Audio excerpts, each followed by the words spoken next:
Hello survivors and welcome to another Walking Dead Road to Survival video, and in this video we're going to be doing a little roundup of some of the information that we have learnt for the last week and some stuff for the week ahead. We have got some information on the Gold Bricks character, we have got some information coming up in a future event, and there's going to be a small tweak to a very powerful specialist skill that is already out there. First up, we're going to start with the Gold Bricks character. I know a lot of you guys are going to be interested in this, and there was a post on the Discord. This was by Tatron, and it says, what is the current plan for Gold Brick characters? And the answer here was, we're hard at work on getting this information ready for you. Stay tuned for an announcement coming early next week, and that would of course be tomorrow onwards, as this is last week effectively, and next week is Monday forwards. So we should hopefully have something by the Monday, Tuesday, Wednesday situation. I have made a video about this in terms of this kind of character I'd like to see. You can check that out above. But one little thing that I will say is, out of the 3 characters I mentioned in that video that I think we kind of need, 2 of them have already been fulfilled. Kenny was the alert character that I talked about in terms of being a support character.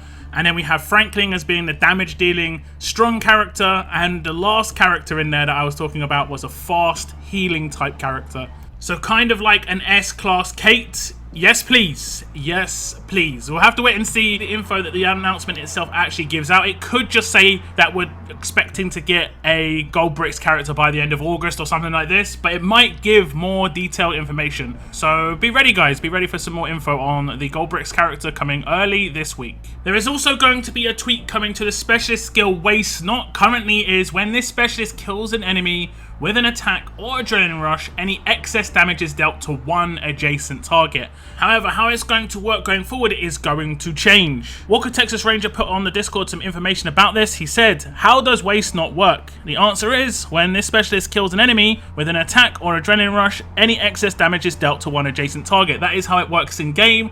That is how it currently works. As it says, currently the specialist skill hits one adjacent target and only triggers once per turn. However, we will be looking to providing an improvement to the skill in an upcoming update so it triggers on each kill during a turn. Stay tuned for further news on specific ETA in future announcements. And this is going to have quite a big impact on how the current character Beta works. Right now, if he attacks somebody with his rush, he can take out 2 characters, because obviously up to 2 enemies get hit for 1200% damage. Waste Not will only work with one of those hits. It seems to be the one you target first is the one it works with, or if you don't take down the one you target and it takes down the other character, the Waste Not will happen with that character instead. However, the change going forward would mean going from a potential 3 character takedown to 4 characters. Obviously, Beta in particular is the one who's going to get a massive bonus from this. Another character that would get a bonus would actually be 6-star Sean or 5-star Sean, because he's the only other character that does extra damage over one character. I think all the other Waste Not characters are single target. So characters like the Gentleman and Krista would have no actual change to their Waste Not, because they're only single target anyway. It's about the amount of takedowns a character has. In the future, we could have potential for someone to do, let's say, line damage, or maybe a multi-hit again, just like Beta with Waste Not, and there would be more potential for extra hits because of this. So that's going to be the upcoming update to Waste Not. It is going to get that small little buff, but like I said, it's not really going to affect too many characters in the game. But if you did manage to get Beta in a pool very recently, you're going to have an enhancement to him once this buff comes out.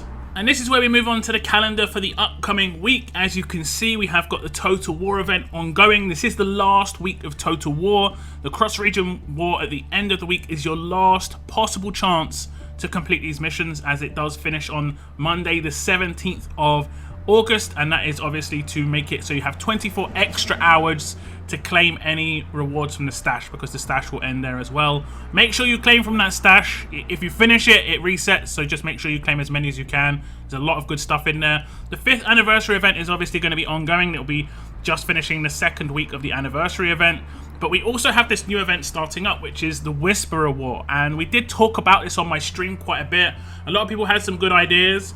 I think a couple of the good ideas that came out was something I kind of thought about, the potential, because they're releasing the information on the Gold Bars character early this week. It could possibly tie into the Whisperer War event. It could possibly be even a Whisperer character like Michelle or something like this. Very, very much a theory here, nothing confirmed. But someone else had probably a much better idea in my chat, and they said it could be the re-release of Walker Hordes, and that would make a lot of sense because Walker Hordes is very much Whisperer based. You are controlling the Walkers, you are effectively the Whisperers, and I think this would be a perfect opportunity for them to reintroduce Walker Hordes, something that a lot of people would have wanted back in the game for a very long time. It does sort of break up the sort of monotony of the kind of events we have had. SRs, level ups, raids, wars. It is nice to have an Onslaught or a Walker Hordes every 2 to 3 weeks just to make something a little bit different. As you can also see from the events that we have got this week, we have got the 3 level ups, the double solo and the faction level up, but we also have faction Onslaught at the beginning of the week, so we should have quite a lot of possible cards to grab with your faction. And then we have a solo survival road in the middle of the week, and as you can see, for the double solo level ups, the faction level up and the solo survival roads, you will get the 5th anniversary banners in those tournaments. Finishing up the week will be the cross-region war, and like I did say, it is the last possible cross-region war of Total War, and I kind of like the Total War missions. I think there needs to be some tweaks. I think winning sieges definitely needs to be a faction mission, not an individual mission. Having to queue up that much as a reserve to just get that finished is kind of ridiculous, especially in lower factions who are just not winning that many wars, if I'm honest. The cards this week are both kind of cool and at the same time quite disappointing. We do have Alpha as the top reward. If you finish in the top 10, she's going to be like the main reward from the crates, but then we do have the secondary, or like the reward that's going to be in the placements, and that's going to be Tiffany. Not a very useful character at all, unfortunately. I do hope they go back to some of the older characters that people want, like Priya, Arav, Mercer, Dayu. These sort of characters, even though they're older, I think are more useful to have a second of those characters than a first Eugene or a first Tiffany. But that's just my thoughts on those rewards there. Do give me your ideas. What do you think is going to be in the Whisperer War event? It is only a week-long event, so it's going to be very, very low-key. Don't expect too much. I wouldn't really expect to get much out of it at all. It's most likely going to be quite a heavy pay-to-win event like the other week-long events have been in the past. But hopefully there's something nice tied in there, and if it is Walker Hordes, awesome. So that's it.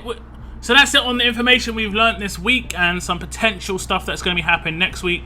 If you have any thoughts on anything that I've talked about today, please make a comment down below. I always read my comments. I always try to reply as well if I can. Of course, I have got a Discord as well. A link is in the description of my video. Links to all my socials are there as well. Twitch, Twitter, all that good stuff. I want to thank you very much, though, for tuning into my video. And as always, keep on surviving, guys. Keep on surviving.